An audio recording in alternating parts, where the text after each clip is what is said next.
هندستان کې یو سړی و چې هغه د مغرب نه ډېر زیات مغلوب و، خو د هغه باره کې یو خبره کېږي چې د هند چې کوم د اردو ادب په حواله دا خبره کېږي چې د هندستان چې څومره نوی کل دی نو هغه د سر سید احمد خان پرورده دی.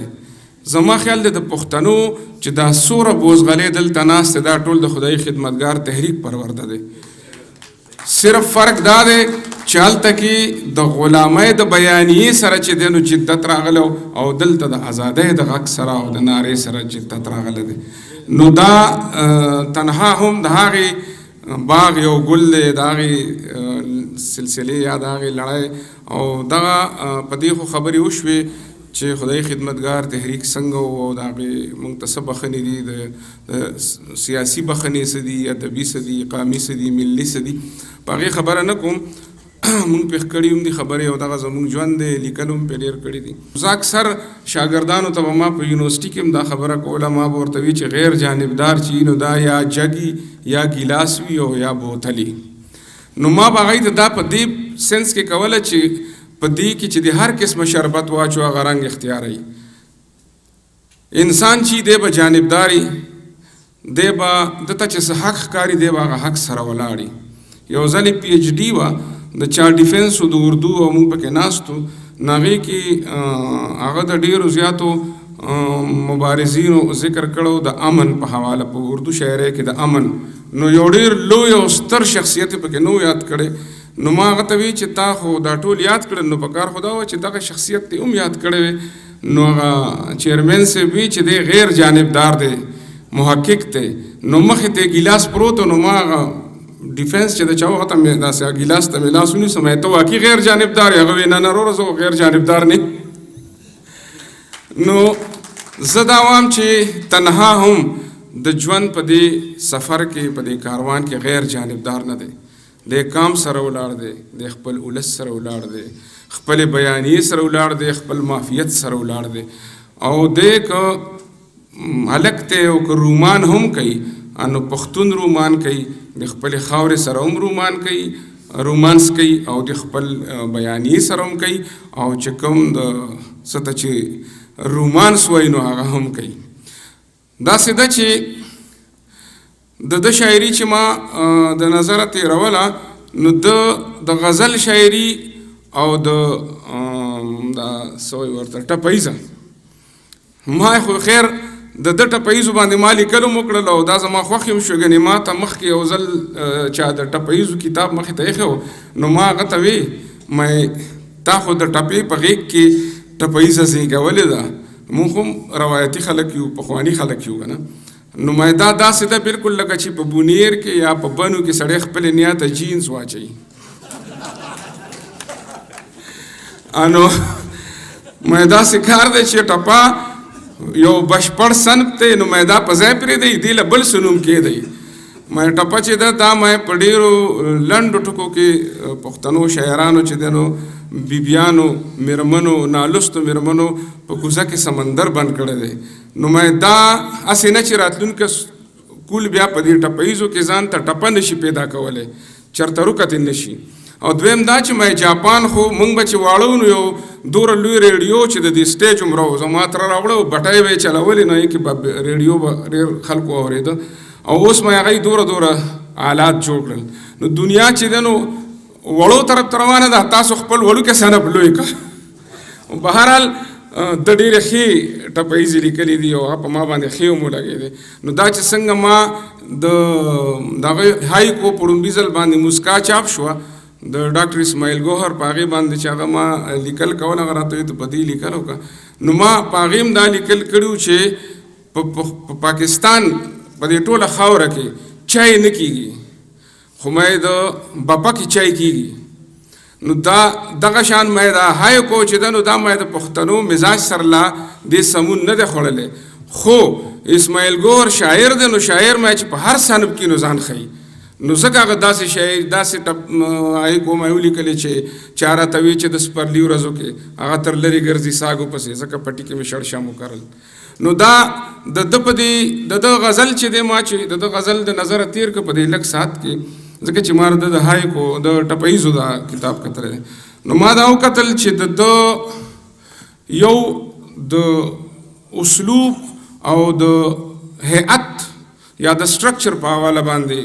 شاعري وي، یعنی د شاعرۍ یو جمالیاتي او هنري اړخ وي. بل د شاعرۍ ماهیت د هغې فکري او د هغې ماهیت فکري اړخ وي، او دریم د هغې تخیلاتي یعنی د امیجینیشن خواږه. زما دا خیال ده چې امیجینیشن د هر انسان خپل خپل دی، ځکه چې ارسطو هم دا خبره کوي د مسعود صاحب دی عزیز چې دی چې هغه هم دا وایي، ځکه چې دا د بین الاقوامي دانشوران دي نو دا هم د ارسطو دي عزیزان دي. هغه هم دا وایي چې د عام انسان په مقابله کې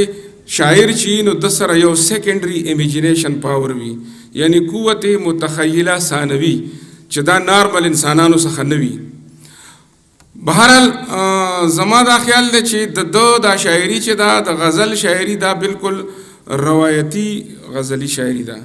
او دا چې زمونږ د 20مې صدۍ د قامي تحریک د خېټې نه چې کوم ادبي تحریک راوته و د هغې چې کومو ټکو کې کومې معنی اچولې وې، لکه په اختر کې، په سپرلي کې، په ساقي کې، په خمار کې، نو هغه روایت هم موږ سره هغه روایت هغه وخت جدت و، اوس هغه زموږ روایت دی. او هغه روایت زه اکثر دې ملګرو ته وایم چې که چېرې موږ په روایتي معنو کې، په روایتي اسلوب کې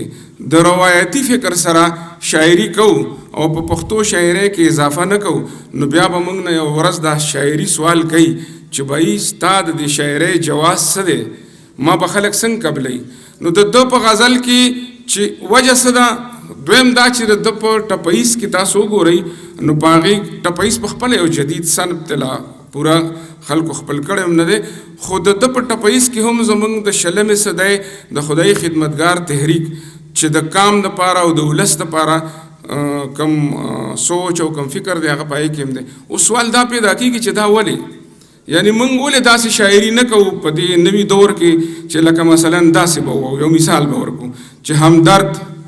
د ښار په ښار کې په یو مصروف بازار کې روان دی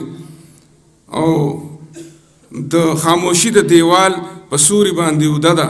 او د شور تندرونه پرې ورېږي. موږ ولې داسې شاعري نه شو کولی؟ هغې وجه دا ده چې هغه مسلې، هغه ستونزې چې کوم کام ته د خدای خدمتګار تحریک په ابتدا کې وي، هغه د هغې نه هم زیاتې سنګینې شوي دي، هغه د هغې نه هم زیاتې. نو زه اکثر دې ملګرو ته وایم چې هارون باچا ډېر خوږ غږ لري، او که د هغه په کور باندې اور ولګېده نو څوک به د هغه ته نه وایي چې تا خو په غوږ لاس کې نه، خو د په ترنم کې دې اواز ونه کړه، خو به چغې وایي. نو پروپیګنډا ادب او حقیقت پسندانه ادب دا هغه وخت پیدا کېږي چې څه وخت کام ته د هغې ضرورت وي. ایلیا اهنبرګ وایي دا ضروري نه ده چې یو شاعر د راتلونکو 1000 کاله دپاره ولیکي، هغه د یو لحظې دپاره ولیکي، خو چې دغه لحظه کې د کام تقدیر بدلیږي او دی پکې خپله برخه واچوي. نو که زموږ شاعر نن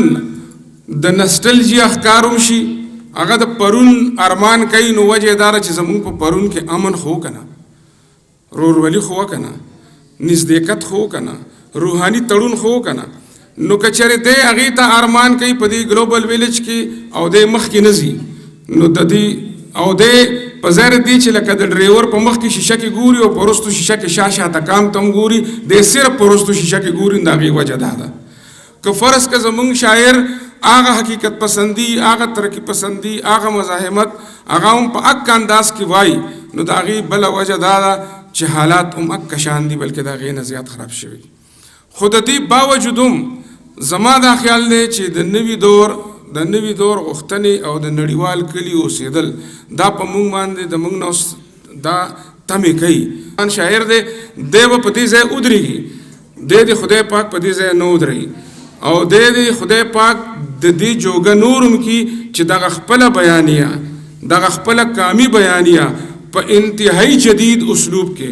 دنیا ته پیش کړي، د دې نه هم په زیات جدید اسلوب کې دنیا ته پیش کړي، او چې زمونږ دې هغې کې دومره درد او کرب ومي، لکه څنګه چې اخیری خبره دا کوم، لکه څنګه چې همدرد وموي، بل ملګري وموي چې لکه مسافر څه وخت ځي او کور والا ورپسې څنګه جاړي. نو دا خو د مسافرو وتلو ما د نن نه یو شپږ میاشتې مخکې زما هغه کرب او درد ولیده چې زما ګوډ میډلیست زیه چې دی نو بهر دنیا ته مسافرۍ پسې ته نو ما هغه چې زما زړه څنګه شو کېده نو ما زه اوس هم لا د هغې کرب او درد نه وته نیم چې د هغه ګوډ میډل هم دلته پاتې شي هغه مونږ وصول نه کړی شه چې هغه لاړلو د هغې نه مخکې بهر او مزدورۍ له لاړلو نو دا ټیک ته چې په دې غني وطن کې په دې زرخیزه وطن کې په دې ښایسته وطن کې په دې جنت وطن کې چې زمونږ دا حال دی نو زمونږ د شاعرانو ادیبانو دا ذمواري جوړیږي چې کام کې بیداري هم پیدا کړي خو د بیدارۍ سره سره بیداري سیاستدانان هم پیدا کوي چې دوی ذهن سازي وکړي چې زمونږ او د ذهن سازۍ دپاره د کالجونو په یونیورسټو او په ادارو کې سیمینارې پکار دي پروګرامونه پکار دي چې مونږ نوی کل د دې خپلو مسلو نه هم خبر کو او د روح اثر د تقاضو نه هم خبر کو ستاسو د دې ټولنې بام دی که نه بام ښه دی که نه په میډیکل اصطلاح کې بام چې دی نو زه خو ما خو اکثر ملا خوږېږي نو بام چې دی نو دا که سینه دې خرابوي نو هم کار کوي نو دا بام ورته ویل ډېر ښه دي نو ستاسو د بام او بام زمونږ دغه ته هم وایو لوړ ځای ته هم وایو چت دپاره هم استعمالېږي ته چې په بام باندې ولاړ وې تا چاته کتل نو زه ما خو سر ګنجی نو ما ته یې نه کتل او اباسین ته یې ځکه کتل چې هغه ښایسته و نو دی اکثر ګوره ما ته په پروګرامونو کې خلک بابا وایي یا راته چې دی نو رور وایي او ده ته نه وایي بهرحال اوس خو همدرد هم کوشش کوي چې دی د ډېرو مرحله ښکاره شي ستاسو له ټولو ډېره مننه او ده ته بیا مبارکي ستاسو د تنظیم هم ډېره مننه او ستاسو د ملګرو ډېره مننه چې دا پروګرام هم دونه په ښه طریقه باندې جوړ کړی دی او بیا ټولو چې دی نو په ډېر شوق باندې واورېدو او بس بیا دې ورته مبارک شي د خدای په امان